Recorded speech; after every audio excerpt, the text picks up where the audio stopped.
Hey, what's up guys? We are back again with a giant deck that will allow you to outplay any opponent on ladder, which I've never really said before. Usually beatdown decks, they struggle with bad matchups all the time, but when you have a fast cycle with the giant and magic archer, you can make damage happen no matter the situation. You've got three sources of getting damage on your opponent's tower with the giant, the miner, and the magic archer. When the giant's tanking for the miner, that allows the miner to get a lot more value in the last seconds of the game to finish off towers. And when you spam all three of those at once, and your opponent only has 10 elixir to spare, it's actually impossible for them to defend all damage. And after they clean up the giant and miner and they think that they're safe, you tornado their stuff back into alignment with the magic archer and finish off the game with the power of geometry. I might be a little bit biased, but out of all the cards in the game that are not champions, I think that magic archer is definitely the best card at the highest level. The amount of damage that you can get on your opponent's units and towers when they're lined up is actually infinite when played well. So let's go jump straight some games and assert dominance. A whole lot of love to everyone that's using creator code SirTag and supporting the daily videos. Jumping into this game, we're gonna go for bats in the back, and this guy's already going for a bandit. So I'm not a huge fan of this situation because there's a chance he's got a Pekka deck, and if I go in for a miner plus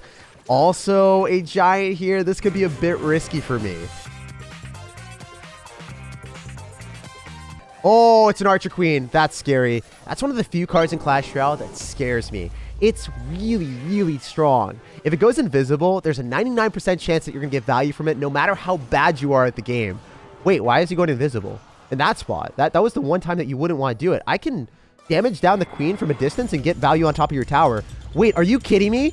Yo, the one time it's bad. That is hilarious. I can go in for skeletons as well on top of the bandit and finish it off. No damage on my tower. That's a great 5. Let's take it, baby. Quality action right out of the jump. 1,300 damage against someone that has Archer Queen, properly a Pekka deck. Not going to be Pekka, so it's going to be Mega Knight. Oops. Still similar thing. You don't want to be overextending into this because there's a chance they'll have Inferno Dragon. 90% of the time, they're either going to have a mini Pekka, a Prince, or an Inferno Dragon. So your giant will get destroyed if you go in for too much aggression here. Yeah, there's the Inferno Dragon as we anticipated. I'm going to go for bats. Try to body block the Inferno Dragon. It's not going to happen for too long because obviously he will have a way of resetting it, whether it's going to be Zap or Inferno Dragon plus Electro Spirit. Goes in for Electro Spirit there. Fireball as well on top of that Magic Archer, just to eliminate it as quickly as he could. So at this point, I'm going to Skeletons plus Miner. It's not necessarily like the best decision of my life, but it is what it is. I'm going to log here, and then I'm going to follow up with Bats to finish off the Ram Rider. The reason why we log is just because I can't allow that to get an entire charge on my tower. It was going to get a hit regardless, but I can't eat too much damage here. Barbarrel doesn't give him anything. We're currently up 600 damage, and I can go in for Giants. If our opponent goes in for Inferno Dragon, I can tornado it with the Magic Archer and try to win that way. The difficulty arises when the fact is, like, the Inferno Dragon there's nothing for me to kill that with a big spell. So I need to use my Magic Archer and cycle it early, get him to Fireball it, cycle back to another one. That's at least the game plan right now. So I think the bats might be able to finish off the Inferno Dragon here. We're going to have to wait and see if that works out. Yeah, it looks pretty good. It's really good, actually. I'm going to go in for the giant here, and Magic Archer will be able to finish most of the stuff off. I'll 100% have to skeletons. Oh, wait, the Ram Rider helped us out. The fact that it was slowing down the giant made sure that the bats were the only thing that were going to be able to get targeted by the Inferno Dragon. That means I can go in for a mini Pekka here, and then giant plus miner afterward. He's going to have to Mega Knight. I think the bats will lock onto the tower with the miner tanking. He's going to Mega Knight on this, and the bats stay on the tower, and he loses. That's what's up. That's what's good. Now I can Magic Archer too. Oh my gosh, the bats are still alive and thriving. That's what I'm talking about. I told you guys. Did I not say the bats were going to win us the game? Did I not say he would Mega Knight on top of all that stuff? Because you've got so many different layers of offense, whether it's the Magic Archer, the bats, and all the ground units coming at them, there's 3 things that they have to defend at once. Well, 4 if you count the miner in the back, but they just always ignore the miner because it heals towers. Here we go. We got a game here. So I have no idea how to say this guy's name. I'm not even going to attempt it, but he doesn't have a clan, so maybe he just doesn't have any friends saying his name. I'm sorry, dude. It's the way that the world works sometimes. I'm going to hit him up with skeletons and definitely want a Magic Archer at the river. So usually I would not be this bold and aggressive, but he has no clue what my deck is, and most people that are running a deck with Giant will not also end up having an amazing answer to the Ice Golem, right? Like, you would not do that, right? 9 times out of 10, a player would potentially go in for like a double Prince in the back, or maybe an Archer Queen behind the Giant, or a Graveyard with the Giant. But how do you ever expect or anticipate a Magic Archer dropped on that Ice Golem? We got 1,000 damage right out of the jump because of that. Also, because I'm playing against a 2.6 Hog Rider player, not only am I going to have a profound answer to the Hog Rider with Tornado, where I can activate King Tower, but I've got Mini Pekka. So if he doesn't drop that Ice Golem, he's never going to get a hit. 0 hits with that Hawk Rider. 4-for-4 trade 2. Probably going to drop Skeletons. I'm not going to go for Magic Archer, but, you know, that is always a possibility for me. If the Mini Pekka gives us a hit, oh, that was really close. Mini Pekka fires a lot faster than ever before with their new buff. That and Musketeer pop off in situations that I'm not expecting because, you know, I haven't seen all of the new interactions yet. I'm not accustomed to it. And I assume that most other players that are playing right now still don't understand if the Mini Pekka is going to get hit or not. It's just new to everyone. So, yeah, it's a scary time, and you can catch a lot of people overcommitting. That guy was smarter, though. I mean, as we get higher and higher in trophies, people are going to play better and better. So maybe he's a bit better of a player than me, being able to deduce that that wasn't going to get damaged. Or maybe he didn't care. So I could Giant again because I think the Musketeer is going to go on the left-hand side and completely ignore that. I'm going to Giant at the river on the right-hand side. I don't think he's back to cannon because I slow rolled it. Oh, wow. Wow. Are you kidding me? How did you get back to that, bro? I want a recount. I demand a refund. That is ridiculous. I'm shook. I thought for sure we were vibing on a different level, guys. So I'm going to log here so the Skeletons can't distract the Mini Pekka. If the Skeletons made the Mini Pekka retarget, he would have gotten a couple Hog Rider hits, and I would have felt terrible. But at this point, it's not that bad.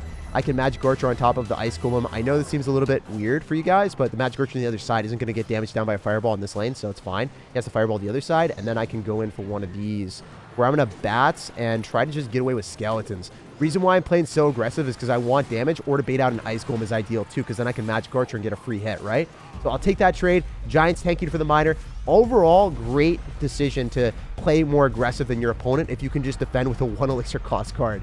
Pretty broken if you ask me. I'm going to Giant again. I'm going to wait. Oh, no, I wanted the Musketeer to lock onto this tower because the tower didn't matter to me. It's going to be a 1-0 victory, so I want to preserve the Giant HP. That was a huge misplay on my end. Whenever I make misplays, you guys will be here knowing first. I will own up to them, and I'll try to play better, you know?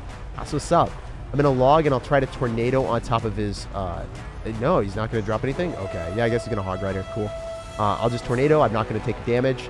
We should be fine here. And then I maybe can Magic Archer with the Giant. So this is a bit weird for our opponent to see, but I expect him to Fireball this. We'll see if he Fireballs. If he doesn't, he just straight up loses. I don't even need to get a Giant connection. The Giant is just a body blocker. He's the linebacker. He is soaking up the damage for the squad. We need to give that Giant a football helmet and start calling him the Elite Giant. The Elite Barbarians have nothing on him. All right, on to the next one, guys. Let's freaking get it. So this guy is Puma with soccer. Yo, what's up, dude? We're gonna sauce out a good luck, and hopefully we can get a great game here. Usually we want to kick open the game quickly because if we're playing against someone with Graveyard Freeze or a deck that escalates really well into double or triple elixir, we're going to have a miserable matchup if the game starts to go longer, right? So I'm not going to mess around with that. We're going to cycle the Giant in the back. He's going to waste Bats, so that's really good for us. Oh my gosh, wait. I go for Bats here and he doesn't have an arrows or zap. We're vibing. Oh my gosh, he doesn't. And I can Magic Archer here too. Can I Tornado this back so then it doesn't finish off the Giant and it gets reset? No, it's still locked onto the Giant, but it's really far away from the Magic Archer. If I Miner here, the Magic Archer stays alive. We've done 2,000 damage with the Magic Archer. That's so dumb. That is so unfair. This is ridiculous. It is literally the win condition with this deck. We've got 3 cards for the win condition. It's going to be the Miner, the Giant, and then, of course, the Mystified Magic Archer that finds situations that you guys would never expect and then does the Vanishing Act with your opponent's tower. You know, Harry Houdini has nothing on that Magic Archer. Also, I am a little bit scared. I don't think the Mini Pekka is going to get that much damage. It should get 1, though. Oh, if it 2 taps, that would be sick. Not as good as we want. The Bats will die, but I won't have to respond to those. I do need to respond to the Inferno Dragon as quickly as I can. So I'm going to Bats on that immediately. I think he's going to get ready and poised to go in for a Zapperino, so I'm not going to go in for a Miner. Ooh, never mind. I lied to you. Please, please, 1 bat. 1 bat. Stay alive. 1 bat. Oh, let's go. Bury the bat coming up clutch. I love you, man. Thank you.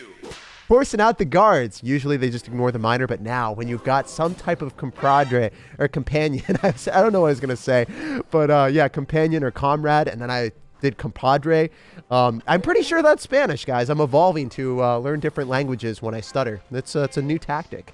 Anyway, we're going to follow up with the Mini Pekka in the back, and then I can also go for the Giant on the same side. Why do you have a Mega Knight? I guess everyone on ladder, when you don't know what they have, it's a safe guess to assume that they're probably going to have a weird Mega Knight deck, right? I don't know about you guys, but I've seen a ton of Mega Knight players recently. I want to Tornado this back so then maybe we're able to finish this stuff off. It's not looking as good as we want. So what I'm guessing is I need to go in for a Giant on the other side, soak up the damage from the balloon, and 100% have to all in with the Giant here. Because it looks like to me that if I don't take the tower on the left-hand side, we're screwed, right? Because there's a high probability that that Inferno Dragon, you know, is going to force out some extra elixir for me. I know that he doesn't have arrows, so I guess we can vibe with this and go for a miner here. Definitely want to follow up with a giant. If the Mega Knight goes on the wrong side, oh my gosh. What is that Mega Knight doing? Oh, no, no, no. Watch this. I'm able to pull this away. The Inferno Dragon doesn't know where to go in life. The Inferno Dragon is a lost puppy. Let's get that bread, baby. That is ridiculous amount of damage. We'll take that value up in here. I probably need to go in for a Mega Knight counter again. We'll have to wait and see. Yeah, that's not ideal. Oh my gosh, bro. Miss me with that shenanigans. All right, so I'm going to follow up with the Magic Archer here just in case he gets any wise ideas of going in for an arrows. He doesn't do it. See, miner on defense can be incredibly clutch. People just don't play it enough, you know? If you can't defend, you better drop your miner instead of just straight up losing the game and get it out of your head that miner is only an offensive card. Also, I think it's going to retarget. Oh, it didn't. Oh, it did. Good stuff. Good looks. You get a ton of damage there with the giant hit. Not enough for us to win the game, but we can see what we can do here. I'm going to log this back and then bats right after. Need to tornado as soon as I can. I'm going to wait. And then I'm going to make sure that I can tornado everything in alignment with the Magic Archer shots. Oh, that is popping off. Double miners from our opponent. Double the healing on my tower. Yo, I appreciate it. All right, I want to go in for a giant here so then the mini Pekka isn't going to take too much. And then we can follow up with a tornado on top of the Inferno Dragon again. So I'm going to try to do that as quickly as I can. If the giant is going to give us a couple hits, we can walk away with much value. Enough value to win the game? Question mark? I don't know. Is that going to hit it? Oh, one more. Let's go, baby. We walk away with a win. And that's why Magic Archer is fundamentally unfair. You lose your tower. You feel like all hope is lost in the game, and then you put your opponent to shame. You love to see it, guys. A ton of wins today. And we didn't show the wins against Logbait because they were just way too easy. Hey, we got a game against Esteban, Magic Eternity. What's up, dude? So first things first, I'm just going to go for the mine in the safe spot and figure out what you got. I cannot go in for my bats because I don't have Magic Archer. I don't want to be just like cycling them haphazardly and figuring out that you've got a balloon deck. Totally not about that life. Also, you guys might be weirded out by the fact that I'm not doing anything to this Royal Ghost right now. I'm waiting, and then I'm going to try to activate King Tower. Why did you wake me up? So the reason why I cycle my skeletons to the right-hand side is because they would have distracted the Royal Ghost, and I wouldn't have been able to activate the King Tower there. So pretty important stuff. I'm going to mini Pekka. I should have cycled bats if I was better, but at the same time, I was really scared of him zapping and having the bandit connect. Mommy! Where's my mommy? To my tower. So I was like, okay, it is what it is. Also, mini Pekka, you got to buff your attack speed, and you still don't get that shot off before the Pekka. I guess Mama always knows best. She always goes first. Maybe we can go in for a Loggerino here. This is great. Wait, why is that so weird? Look at the targeting of his Magic Archer. Look at the targeting of everything. That was wacky. All right, I'm going to go in for a mini Pekka. We can pull back the Pekka. We should be able to assassinate everything here if I can log. No, I don't even need to. Oh, wow, that's a ton of damage from the Barbarians, but we have counter pressure with the Miner Bat and the mini Pekka. He can't Electro Wizard because the mini Pekka would be able to one-tap it. So he's freaking out and dropping a Royal Ghost instead. Great stuff for me. If I go in for skeletons, I might need to drop some more elixir here. I'm not a huge fan of this hard cycle against the bandit.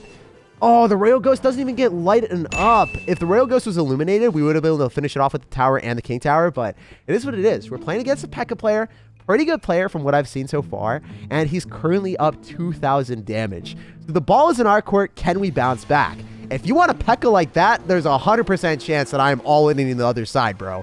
Even if I sack this tower that's 1,600 and we take a tower, you know, that's a great trade for me. So I'm going to bats, expect you to Electro Wizard maybe. We'll see if you do that. If you don't, I'll be a little bit shook.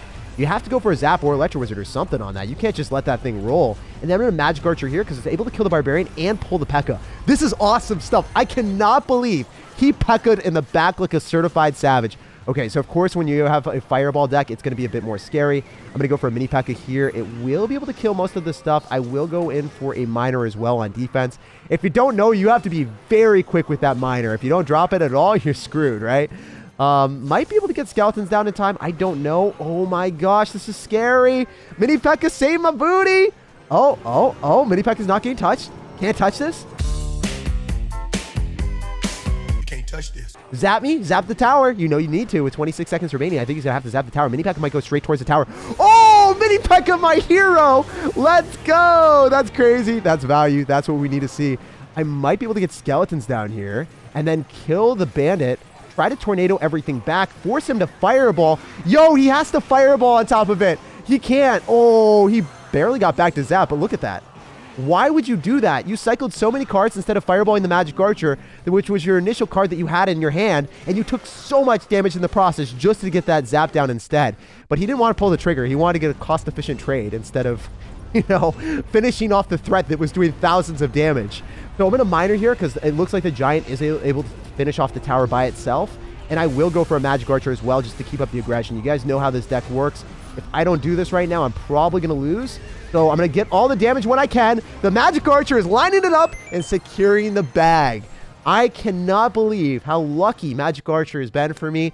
Maybe it's not even luck. Maybe it's just a consistency of the card. But in most situations, when I need to get that damage to finish off the game, he is always there to clutch it up. Even against the Pekka player, when we were down 2,000 damage initially, we bounced back. All right, let's see if we can keep with the massive win streak. Let's get this bread, baby. So first things first, I want to go for the miner if he's not going to do anything. Oh, no. Giant is got to be cycled. If you're going to go for the baby dragon in the back, I got to get ready for you to potentially go for a graveyard or some of the other shenanigans here. You've got a Pekka deck. I'm going to be a very sorry, sir, for cycling our Giant right into the display of the Pekka dominance. But I don't know what you got anymore. I'm very confused and perplexed and bewildered by your deck. Oh, Skeleton's got the moves. I want to tornado this, and then the Magic Archer can give us more value. Oh, that was so good! Are you kidding me right now? That was insanely clutch. Dude, Magic Archer, just literally the best card in Clash Royale. Besides Archer Queen and Broken Champions that I don't really count as cards anymore, they ascend and transcend classification of mere mortal cards. Magic Archer is the best one for sure. It has to be, right? So I'm going to go in for Miner and follow up with Bats when we're up a bit. I think that the Fire Spirits are not going to give him any value here. Looks like he has to go Baby Dragon and no Magic Archer again, so this is awesome. Look at the value that I'm getting. This is really ridiculous. I can't deal with it, you know? Too good. It's too good for its own good. Obviously, I likely want to log on top of the next Fire Spirit that's coming out, so I'm going to time that perfectly and then hit the Furnace as well. You just got to kind of get a feel for that if you're going to do it accurately. Wow, double spawners. A skilled player here. A very skilled sir. So if I can beat him, that would make me happy. I hate playing against double spawner players because I feel like their mechanics are always trash. So if I lose against them, it's just like, man, how did I lose against someone that doesn't even know how to place cards? They just drop things on their side of the map instead. I'm going to go for Bats, Skeletons, and then maybe even going for Tornado, depending on what happens. I would love to activate King Tower if this guy goes in for a Zap on top of my cards. If he doesn't, I can go in for a Giant as well, and then Bats go behind, and then it's going to force out a ton of extra elixir. Like, he has the Baby Dragon here, but he doesn't want to because he loses a tower. Yeah, look at him. He's so scared that he drops a Baby Dragon in the back. Oh, my gosh, dude. You know the tower's going to go down anyway, right? Like, what are you doing? He goes in for a Furnace to the back. This is probably the saddest double spawner player that I've ever played against in my life. Like, look at him. He's thinking that, oh, I gotta drop my win condition, and then he drops more cards in the back. He's like, oh wait, but my win condition doesn't move. It just sits on my side of the map. Yeah, we've definitely won this one, and it's always a pleasure to destroy players like this.